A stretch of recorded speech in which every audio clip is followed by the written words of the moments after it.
Comme tous les vendredis sur TV Finance en direct sur Boursorama, on refait la semaine éco et on essaye de voir aussi un petit peu au-delà avec aujourd'hui Véronique Riche-Faris. Bonjour Véronique. Bonjour.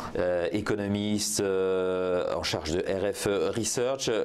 Cette semaine a été celle des banques centrales. La Fed, la BCE, même la Banque d'Angleterre se sont réunis cette semaine. Est-ce qu'il y a un dénominateur commun dans le discours des banquiers centraux? Alors oui, je crois qu'il y a alors surtout du côté de la Fed et de la BCE, la Banque d'Angleterre est dans une position un peu plus particulière. Alors dénominateur commun, je dirais insatisfait du côté des perspectives économiques, prenant acte effectivement de l'amélioration incontestable du contexte conjoncturel et des indicateurs avancés qui semblent quand même confirmer qu'au moins le début de l'année 2018 s'ouvre sur une note positive. Beaucoup plus de réserves et moi j'ai parlé de capitulation face à l'objectif d'inflation. On sent que ces banquiers centraux, que ce soit un peu plus la Fed d'ailleurs, Janet Yellen, que Mario Draghi, c'est eux qui sont les moins sûrs. Eh bien oui, c'est-à-dire que jusqu'à présent on nous a assuré que leur politique allait mener effectivement à cette normalisation entre guillemets de taux d'inflation. Là, Janet Yellen s'est montrée beaucoup plus incertaine, finalement nous livrant quelque part ce sentiment d'incompréhension par rapport à cette inflation, cette basse inflation, faisant part de prévisions du board singulièrement révisées à la hausse, en tout cas pour 2018, avec des prévisions de croissance à 2,5, on était à 2,1, des prévisions de taux de chômage à 3,9 en 2018-2019 et à peine 4% en 2020, et une prévision d'inflation absolument inchangée. Et donc là, on se dit, tiens, ce n'est plus on n'applique plus le modèle du passé qui était en gros celui de la règle de Phillips, où quand le taux de chômage baisse, on a plus de tension et plus d'inflation. Et une sorte de capitulation à ce niveau-là qu'on retrouve quelque part, peut-être, dans le discours de Mario Draghi, dans le fait qu'effectivement, on n'évoque plus cet objectif d'un retour de l'inflation à 2%. Et là, on se dit, tiens, on est en train de changer de modèle ou d'envisager de laisser tomber cette relation. On est un peu résigné. Alors ça peut conduire à dire attention, quand on finit par capituler, en général, c'est là que les choses arrivent. Ça a souvent été le cas. C'est le signe que les banquiers centraux ne savent pas comment sortir de leur quantitative. Je pense que c'est le signe d'une génération de banquiers centraux qui est née quand même de l'inflation, dont la tâche première a été de réguler l'inflation, c'était les années 80 et puis la suite, et qui s'en sont plutôt bien sortis, puis aujourd'hui, qui sont incapables dans un environnement où l'inflation n'est pas là, finalement de trouver le juste milieu et quelque part la politique la plus appropriée. Parce que c'est quelque chose auquel ils n'ont jamais été confrontés, cette situation. Exactement. C'était la dernière de Janet Yellen, pas la dernière surprise partie, mais c'était sa dernière allocution publique en tant que présidente de la Fed, puisqu'il n'y aura pas de conférence de presse lors de la prochaine réunion. Dans quel état elle laisse la Fed à Jerome Powell? Alors, il y a deux choses. Je pense que son mandat a été lourd, difficile, contraignant, à certains égards insatisfaisant, parce que finalement, on sent bien qu'il y a une certaine frustration par rapport à l'objectif qui était le sien. Par contre, on peut comprendre que dans de telles circonstances, Janet Yellen ne soit pas mécontente de laisser ce poste.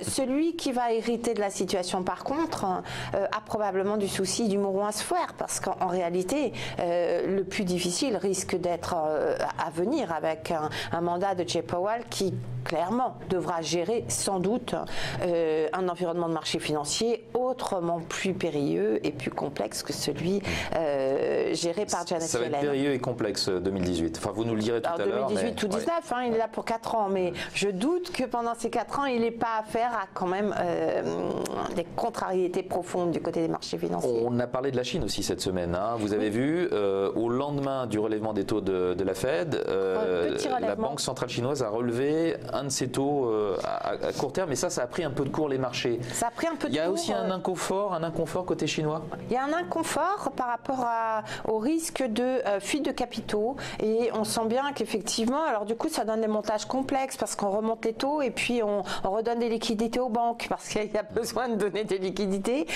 Donc là, la Chine est effectivement effectivement dans une situation, alors la remontée des taux est très symbolique, hein, mais voilà, je pense que c'est un symbole qui est assez significatif sur la difficulté à gérer la situation, en particulier ces énormes mouvements de capitaux entre ce pays et le reste du monde, qui passe sans effet bien évidemment sur la dynamique économique en Chine, et à la fois c'est un peu de la schizophrénie où on essaye de modérer la croissance du crédit et toutes ces exagérations, en particulier sur l'immobilier, et où il faut quand même alimenter l'animal qui vit là aussi beaucoup à coup de liquidité. Donc on entendra parler de la Chine l'année prochaine certainement. Hein. Incontestablement. Vos scénarios justement pour 2018, alors déjà les croissances par zone géographique, les grandes zones géographiques, on va simplifier, et puis vous nous parlez aussi de l'allocation d'actifs qu'on peut envisager dans ce contexte. Donc déjà, qu'est-ce qu'on peut prévoir comme croissance aux quatre coins du monde l'année prochaine? De légères révisions à la hausse du scénario de croissance, en particulier pour la zone euro pour 2018. C'est moins clair pour les États-Unis. Donc zone euro, on est allez, un bon 2, un solide 2%. États-Unis, la question se pose parce que les effets de cette réforme fiscale, si elle passe in fine, sont assez largement incertains. Il se peut qu'il y ait un coup de booster, une petite accélération en début de période, mais là encore, tout dépend aussi du début d'application de cette réforme, parce que vous voyez que on parlait de 2019, il est possible maintenant, on parle davantage de 2018, mais c'est encore sous débat, donc on a navigué un peu dans le flou. Ce qui me semble assez certain, c'est que ce cycle, encore une fois, toujours s'épuise. Donc on a des ressorts, l'effet des ouragans est très net sur la conjoncture, les chiffres de consommation le montrent encore, ceux d'hier, il y a vraiment une accélération là, mais qui normalement ne devrait pas durer, d'autant que la croissance du pouvoir d'achat est quand même encore toujours très faible aux États-Unis, on est à peine au-dessus de 1. Donc moi, c'est toujours un peu de réserve sur les perspectives américaines, je suis plutôt à 1,8%, singulièrement inférieur aux prévisions à la fois de la Fed et du consensus, et bien évidemment, ça donne une tonalité globale, mondiale, qui est un peu en retrait, en particulier parce que je ne vois pas les prix des matières premières pouvoir être en mesure de se maintenir. Je pense que les prix du pétrole vont rester assez faibles dans l'ensemble et plutôt là, un petit peu en retrait. Là, on a atteint un pic, là, $65 sur le Brent. D'ailleurs, cette semaine aura été très très moyenne pour le baril de pétrole, parce qu'on se rend compte qu'il y a quand même une offre qui est toujours très importante en provenance des États-Unis. En fait, la hausse de la production américaine compense tous les efforts menés par l'OPEP et la Russie. Voilà. Qu'est-ce qu'on fait dans les portefeuilles? On continue de miser sur les actions européennes, un peu moins américaines, dites-nous. De facto, on est face à un environnement où les liquidités vont continuer à couler à flot, avec la politique de la BCE, de la BOJ, y compris la Chine qui est assez active en la matière.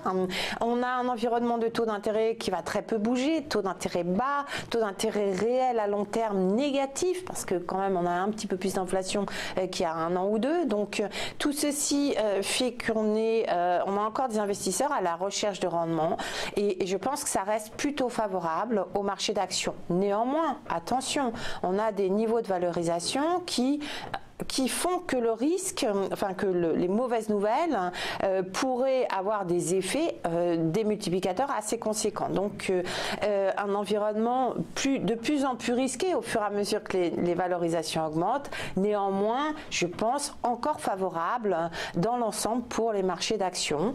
Et jusqu'à je pense qu'on va commencer, pas en Europe, mais dans le reste du monde et probablement davantage aux États-Unis, à aller dans une zone d'exubérance. On n'y est pas tout à fait encore. On n'y est pas tout à fait encore là, avec un Dow à 24 500. Non, on n'est pas.